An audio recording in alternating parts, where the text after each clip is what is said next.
This is my home wall, but first, it was this. How'd I do it? Let me show you. This build wasn't just construction. I had to move my old setup out of this garage, into a truck, into my new house, and then down this weird spiral staircase and into the basement. That brought us to this, the starting point of day one. But before we started building, I had to make a Home Depot trip, and I didn't have that truck anymore. So I called up my friend, and off to the store we went.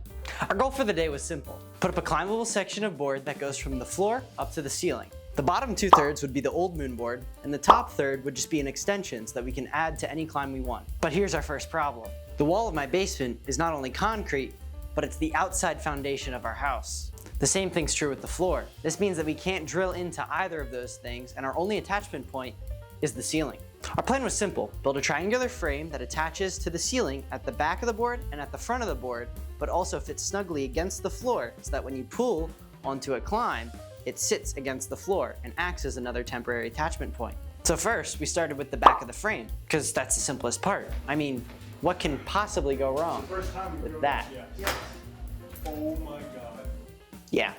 Whoopsie daisy.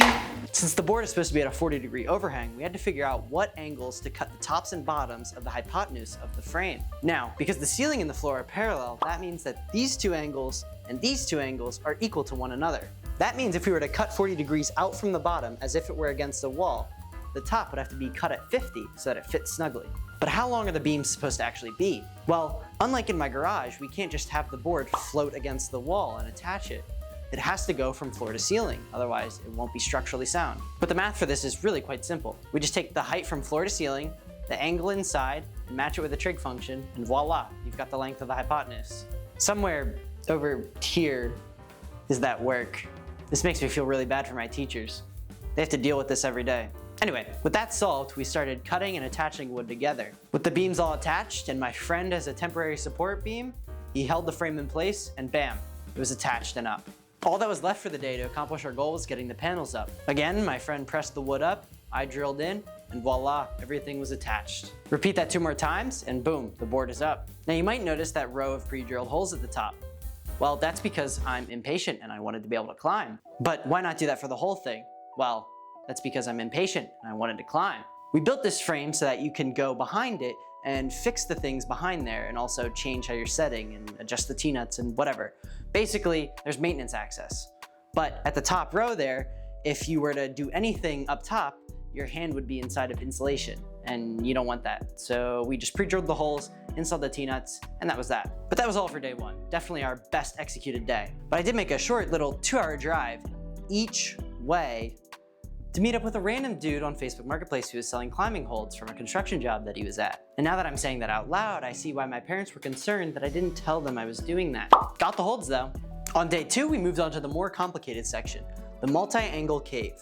I wanted to be able to practice coming out of caves, which is why we designed it this way. The plan was to have the bottom section be a 50-degree overhang and the top be only 20 degrees. And if you haven't put it together for yourself yet, this means a simple triangle frame won't work this time. However, coming close to halfway done with the project, we were at an equilibrium of laziness and ingeniousness. We realized that the board will rest on the floor, and when you pull onto it, it will sit nice against that floor, which means attaching it to the ceiling at the back is kind of pointless. If we build the board properly, it should work without that back attachment, right? Well, we were gonna find out. But first, the multiple angles. After a little bit of thinking, we realized that the best way to do this was to cut the bottom section as if it was attaching to the ceiling, and then cut the top section as if it was attaching to the floor so that the angles would match up. But like I said, we were getting lazy and started only measuring once and cutting once. Something that if literally anyone else is doing this project, just simply would never do. But hey, it worked. In the end, we were only 2 degrees off. Rock is never perfect anyway. The process for this frame was just about the same as day 1. We just had to reinforce some joints and add some various supports throughout the board. But that was that. Just like that, a funny looking wall had been erected in my basement. And now, day 3. Oh boy. At this point, we just wanted to finish the damn wall. But we had the hardest section of the wall to build left. Not a good combination. Measure twice, cut once? Nah. Measure nonce, cut once. Sometimes twice. At first, I tried to do the math a little bit. But as you can see right there, didn't really work too well. I gave up. We decided to make the connection point just a simple corner where the boards would run into each other.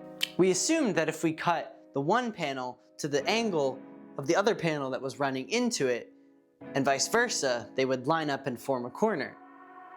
I don't know if that makes any sense to you, because it didn't to us, but we did it anyway.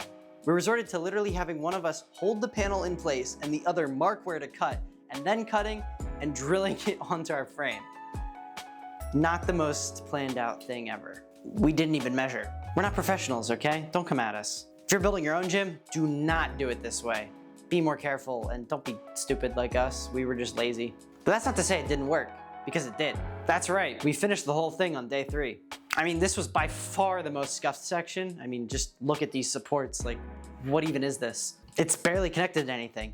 Look what happens when you push on it. But hey, it works, and it hasn't broken yet with plenty of climbing on it. When you go back behind the wall, you can see all of our beautiful creativity. Yeah, we'll call it that. And with a little cleaning up, okay, a lot of cleaning up, this is what it looks like. We've also got a nice couch, a TV, a hangboard, a million camera accessories littered around the place, random tools, climbing gear, climbing shoes, chalk, everything you could ever want. Thanks for watching this chaotic build session. I hope you enjoyed, but if you'll excuse me, I've got some training to do.